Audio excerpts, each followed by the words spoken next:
In this video, we'll go over the basics of geometry scripting to create the start of a building generator in Unreal 5.3. We'll start off with a brand new scene and we'll have to make sure our geometry script plugin is enabled. We can do this by going to Edit, Plugins, and searching for Geometry Script. Make sure this plugin is enabled. Next, we'll create a blueprint to have our geometry script that will create our building structure.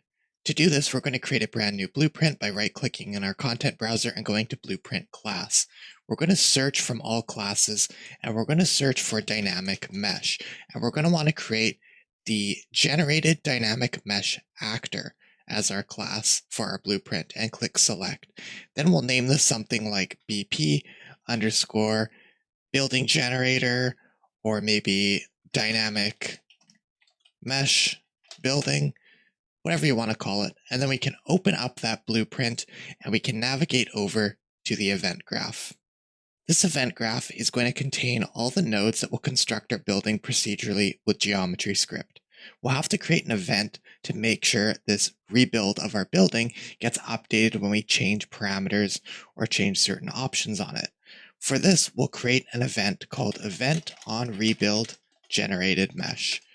And this is the event that we're going to connect everything up to. We're going to start with something simple and just create a simple box procedurally. So in here, we're going to drag out this execution pin and create a append box node. And the target mesh that we're going to be storing this box to will be our target mesh here, which is the result of our dynamic mesh component. So if we compile and save this, and we minimize this and drop this blueprint into our scene, we'll now see that we have a box that it creates. So already we're able to start dynamically creating geometry. Now perhaps we could make it so we could stack these cubes and have a control to change how many cubes we're stacking. So to do that, let's go back into our blueprint. And right now we just have a append box, but we're going to have to append multiple boxes on top of each other. And when we're wanting to do things like this, we don't want to just take the result and feed it back to the target mesh right away. You might want to make a copy of the mesh, do some modifications to it, and then when you're done, feed it back to the result. So something that's useful for doing this, for creating kind of like a slot or a copy of the mesh, we can do a node called allocate compute mesh. So we're going to create this allocate compute mesh, which will give us kind of like a copy or just a slot to temporarily store some geometry or some adjustments in that we're making to a mesh, and then later on kind of return it back as the result. So what we're going to do here is, instead of having this append box return its result to the target mesh here, we're just going to connect it up to that allocate compute mesh. So it's like a temporary mesh that we're working with. And then what we're going to do is connect another node here called append repeated, or append mesh repeated. And this will take an append mesh and be able to repeat it a number of times and then return the target mesh or the result. So we're going to append our box, and maybe we're going to repeat it 2 times and then return that result back to our target mesh here. And we'll give that a try. Now, before we try that out, since we allocated this compute mesh, at some point at the very end here, we should also release all compute meshes. So it releases everything back. So if we compile and save and take a look, we'll notice that our box is not stacking. It's just one box here, but actually it's 2 boxes. They're just placed on top of each other. And the reason for this is, even though we have this append mesh repeated, we're not offsetting the box. We're not offsetting the duplicate that we're making when it places that cube twice. So we have to change a transform or apply a transform every time it's repeated. So when we see this little pin here that says append transform, we can right click on it and split that pin. And now we have options for its transform, its rotation, and its scale. And what we're going to do is transform the box, each duplicate of it, 100 units up, because the box is 100 units big. So 100 units up will place that second box right on top of the very first box. And then we don't want to apply the transformation to the first instance, to the first box that's placed. And then we'll compile save, and we'll take a look. And now we have two boxes being stacked. So maybe we want to create a control to adjust this repeat count, or the amount of boxes that we stack on top of each other. To do that, we're going to create a variable. So we're going to go here to variables and add a variable. We'll call this variable maybe something like number of floors, because we're going to eventually turn this into a simple building generator. So we can say number of floors, and we'll change the amount or the type of variable to integer. And that way we don't have decimal places. You can't have 1.5 floors. It's whole numbers. 1 floor, 2 floors, 3 floors. How many floors tall is this building? So we'll change that to an integer so it can only be whole numbers. We'll turn on this little eyeball icon so we'll be able to adjust this variable from outside of the blueprint editor. And then we'll drag this variable into our graph here.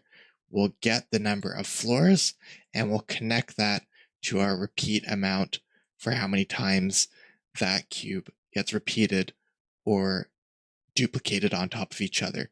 Now we need a default value for this variable, so we're going to click compile and then click on the number of floors and maybe set the default to 1 floor, and then we'll click compile and save, and we'll minimize this and we'll see our cube here. And when we click on it in our settings here under general, for our details, we have this number of floors. That's the variable we created.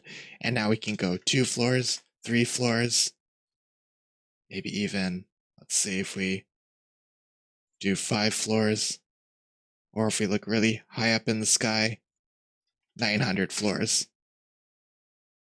And there we go. Now we have an adjustable control to stack those cubes. Now let's go change these cubes into an actual building. So a building is really just a fancy cube, so it's not very hard to create. So what we're going to do is go back to our blueprint here, and we're going to make some changes. We're going to zoom out a little bit. Maybe I'll even move this graph away so we have a bit more room. And I'm just going to free up some space here. So what we're going to do is start taking a look at how we can make our building look a bit more like a building. So instead of starting off with a box, we're going to make some changes here. So I'm actually going to delete all this, except our number of floors here, and we're going to kind of rebuild this out again. So we're going to allocate a compute mesh, and then this time we're going to append a rectangle XY. And this will just create like a plane, a flat ground plane with these dimensions. So 100 is too small. We'll maybe do 800 by 800. So it gives us a large surface area for our building. And the target mesh will be our allocate compute mesh. And then what we'll do after we append this rectangle is we will do the append mesh repeated again. So again, I'll drag this out, append mesh repeated. Same thing, this will be the append mesh. The target mesh will be our result. And we'll get the number of floors for a repeat count. And then we're going to split the append transform, and we're going to offset it a bit more so it could actually be a proper height between the floor and the ceiling. So maybe 300 units would be good, and that should be good. And if we take a look at this, compile, save, now we have a stack of floors. So there we go, 2 floors. And maybe I'll set it to 6 or something just to test this out. So there's our 6 floors. And we're going to go back here and start making some other adjustments. So what if we want to add thickness to those floors? Well, what we could also do, I'll just push this out a bit further. We could add a node called apply mesh linear extrude faces, and that'll extrude that plane upwards. So our target mesh will be our rectangle here, and then we'll connect the result to our append mesh over here. Maybe I'll just move that down here. It's kind of out of our way. And this is what we're doing. We're going to create this flat plane, and then we're going to extrude it up. And then we have this options here. We could right click and split that. And then we have options for how far we want to extrude it, which direction, and a bunch of other options. So maybe we'll extrude it up something like 280 units. And if we do that and we compile and save, we'll now notice that those floors kind of have thickness. It's not a plane anymore. It's almost like we're building a wall. Now I'm leaving a bit of a gap in between each one of the floors. You can see right here. So if I go inside here, it's actually like a box. And the reason why I'm leaving a little bit of room there, we know that the space between the floors is 300 units here. That's how much I'm offsetting this plane when we repeat it. But I'm only making these planes extrude up 280 because I'm leaving that 20 units extra to add thickness. So we're going to add thickness to these boxes now. So we have the inside of the room and the outside so that the walls actually have thickness. So to do that, we're going to go over here.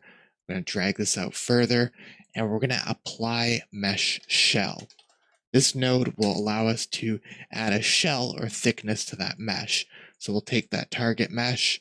This will become our append mesh. And options, I will split it. And we're going to offset 20 units to fill in that gap.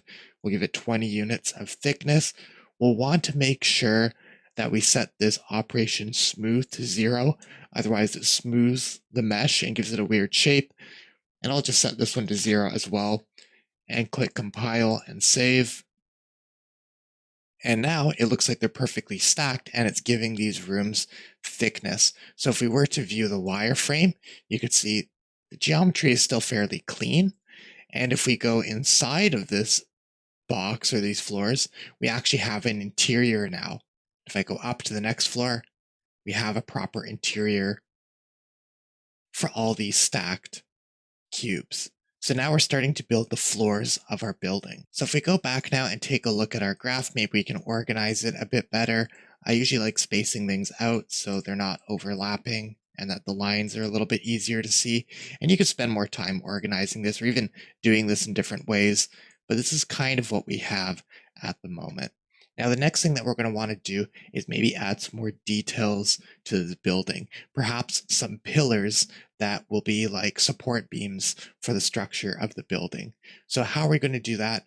Maybe we can use the corners of our rectangle, and those corners have vertices or points on them that connect the polygons together with edges. Perhaps we can use those points as a way of placing something like our pillars. So to do this, I'm going to kind of ignore this section. This section here is what's building our floors and walls. So maybe I'll select that and right click and create a comment and just call this build floors and walls. So we know what that chunk of nodes is doing. And this is just repeating that structure upwards. So we're always going to have that at the end for now. Now I'm going to ignore this, and actually, you know what? I forgot to release the compute mesh, so I should do that at the very end here. Release all compute meshes. And what we're going to do is we're going to create another section that will build just our pillars. So to do this, to do kind of one operation, and then another step, and then add it all together, a way that we can do that is use a sequence node. So I'm going to go here and drag out this main pin and type sequence. And now we can have this node that says then 0, then 1, and you can add more pins. And this can help break up our kind of creation of our geometry into different steps. So we build the floors and walls. That's step 0. Then step 1, we're going to add our pillars. So what I'll do is pretty much follow the same recipe. I'll drag out this then 1, allocate a compute mesh, so a slot to kind of work with, and then we'll do the same thing. We'll append a rectangle XY. So pretty much copying exactly what we've done before. Dimensions, exactly the same, 800 by 800.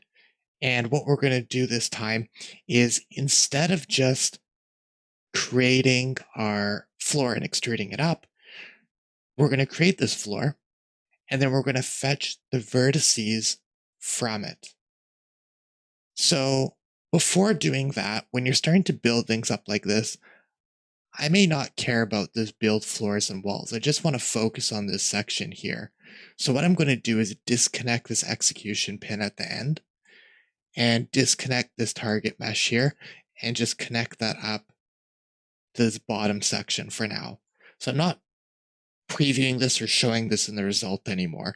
I'm only worrying about this area. Just so I can kind of focus on this section of building something. And if I compile this, it should just show our floors stacked up on top of each other. So there they are again. And I want to get the vertices of those floors. So to do that, we're going to have to do a loop and go through all the vertexes of those planes or those rectangles that we're creating. So when I create these rectangles, I'm going to create another node here that's going to be get all vertex positions. And the mesh that's getting all the vertex positions for is this rectangle here. And what we're going to do is I'll disconnect this append mesh for now. And once we get all the vertex positions, we're going to allocate another compute a mesh. That way it creates another copy and we can work with it separately. Because if we're changing the mesh, then copying points to it, and that's creating more points, and then we're copying points to those, it might end up in a infinite loop and crash Unreal. So we want to make sure that when we're doing these types of things, we allocate another compute mesh so that we're working separately from the original object that we're going to be modifying. And once I've done that, we're going to also now get this list. So this is our stack of the floors here, or just actually one of the floors, because this is before we stack it. And we're getting all vertex positions, and that's storing those vertex positions in this position list. So we want to get the length of that list so we can loop through all those positions. So I'm going to drag out this position list and search something like get length. And there we go. I can get the vector list length. That gets me how many positions are stored in that list. How many vertices are there? And I'm going to do a for loop. So we'll do a for loop here. And I'm going to loop through that whole list. So the length of the list I'm going to use as my last index. So it'll start from 0 and then go all the way up to however many items we have in that position list. And then what we're going to do is we're going to take those positions from that position list and maybe create a cube at those positions. So what we'll do now is I'll drag this a bit further out. And after that for loop, what we can do is maybe append a box. That can be our pillar. Just a simple box. Maybe we'll make this box something like 75 by 75 dimensions, 300 units tall, or actually not 300. Technically we could do 270 because in between the floors there's that gap for the wall thickness, but it doesn't matter. You can set it to whatever value you want. And then transform, where do we place this cube? What position do we place it? Well, we want to get that position in that position list. So what I'll do is I will create a node that will connect to this position list called get vector list item. So we're getting an item from that list. The item that we're getting from that list is whatever index we're currently on, whatever we're looping through within that range. And then that will be the transform that we use. So our return value will be that transform. And I'll just make a bit more room here to fit this all in, maybe something like that. And then that should do what we're wanting it to do. So we'll test this out. We're going to return these boxes, our target mesh, as the mesh that we're appending and repeating, and we'll see if that actually creates our pillars. So that's our whole network. And if we compile that and save, what do we end up with? Let's see, we end up with nothing. And why is that? Do I return this to the beginning? Yes, I do. So I have everything connected up. Target mesh, I didn't connect here. So we're appending box to what? And what we're wanting to append it to is our compute mesh that we created here.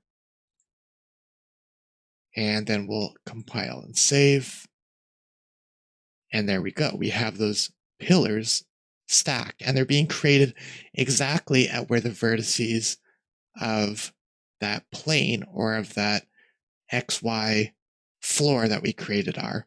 Now that floor is not being created because we're creating that floor, getting the vertex positions, appending our box, and only using that box as our append mesh here. We're not kind of carrying on our floor here that we create because we create a new allocate compute mesh. And that's the mesh that we're using. And that's the mesh that we're storing to and what we're returning to our append mesh repeated. Now, how do we fit that all together? How do we create our pillars and also then have our floors and walls and add it all together and return the result? Well, first, let's create a little bit of organization here. So to create those pillars again, we allocate a compute mesh, we create the rectangle for the floor, we get the vertex positions from that floor, we create a new allocate compute mesh, and then we loop through all those vertex positions, getting their location and using that to create a box at, and then returning that as a result. So this whole section here at the bottom is creating our pillars. So I'll create a comment for that, and I'm going to call that maybe something like build pillars. And then what we want to do is we still want to have our walls and our floors that we had up here. So we have to add those two things together. And we can do this by creating a append mesh node. So what we're going to do is go here and to our append box here, we're going to do a append mesh node, and our target mesh maybe can be this original mesh up here. What we're adding onto it is our pillars here. And then we're taking that, which is the combination of building our walls and floors and building our pillars. We're putting those two things together here. And then that will be the mesh that we repeat. So we'll connect the append mesh repeated to our appended mesh of both the floors, walls, and the pillars. And then that's going to be what we stack on top of each other based on the number of floors. And that's it. And if we do that and we compile and save this, that's what our node network looks like. And we look at our result. There we go. Now we have our pillars and we have our walls and our floors and everything. And you can see there's like a gap between the pillars right now. Maybe you could create another bigger cube there to add some style to our building. But for now, just to fill that gap, I'll set this dimension back to 300 for those pillars so it seamlessly connects. And there we go. We have our building and the pillars. Now, the next thing that we're missing is windows. So that's the next thing we're going to create. How can we cut some windows into this building? So to add windows to this building, I'll go back to the graph here, our construction script. And again, we're going to add a new step. We're going to create a new pin here, and then we're going to do then to, which will be building the windows. So you kind of see the workflow that we have here. And this could be done in a couple different ways, but this is keeping things fairly simple. So again, we'll drag out this then to, and same recipe as before. Allocate compute mesh, some temporary mesh to work with, and we're going to append a box. So I'll go in here and create a box, append box, and we're going to create a box, and then we're going to cut that box away from our current geometry to create the windows. I think that'll be the easiest. So we're going to create a box. What does the box size need to be? Well, again, let's just focus on just this box. So I'm going to go and take our append mesh repeated. I'm going to disconnect what it's currently appending and just append our boxes for now and just change these connections just so I can preview only this step that we're creating, just so we can focus on that just for now.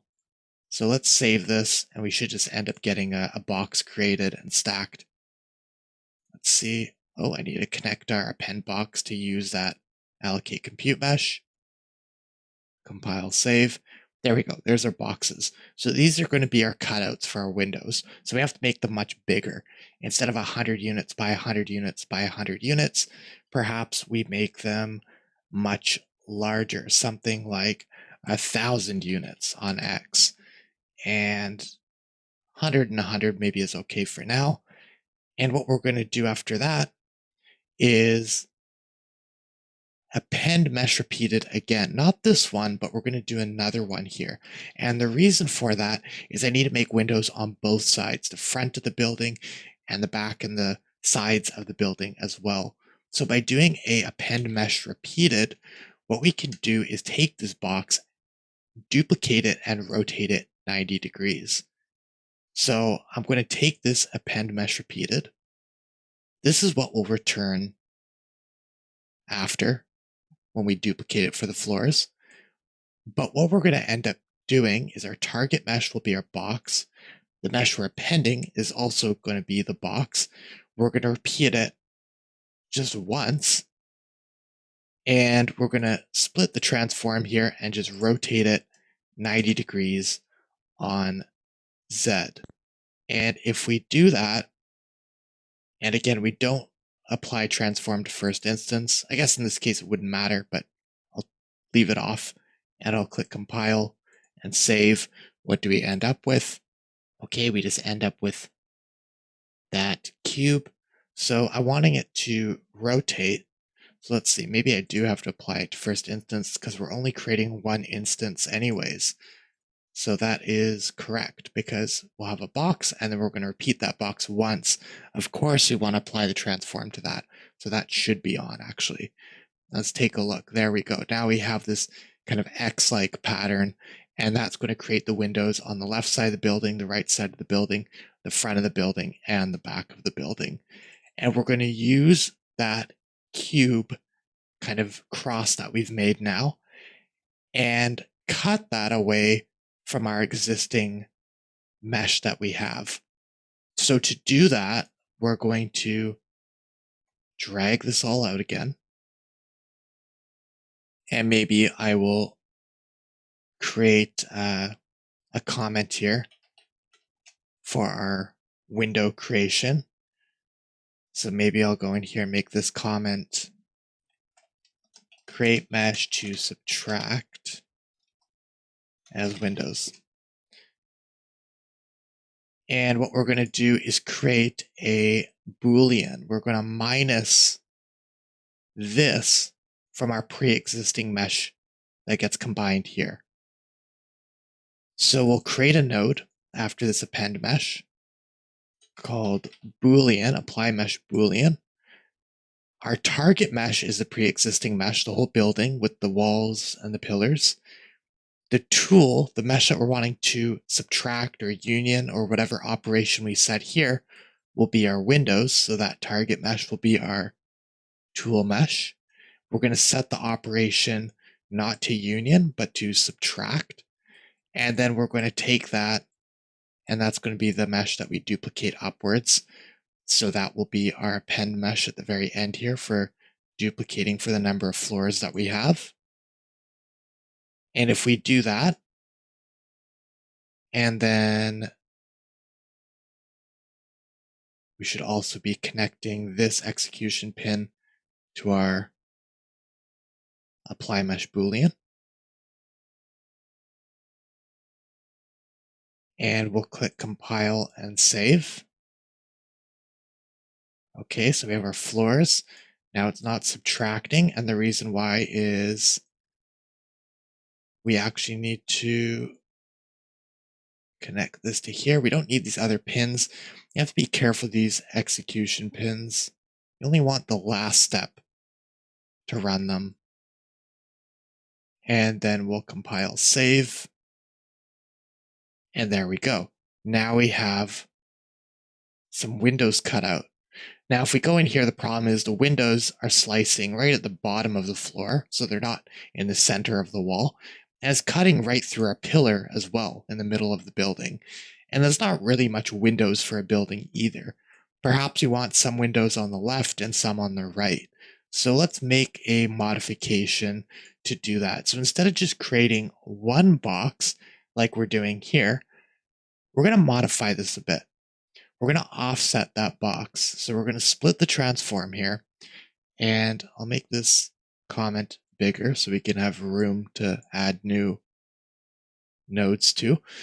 But we're going to offset that box 200 units in Y. And perhaps we'll make the window bigger, maybe 200 units for the size of the window as well.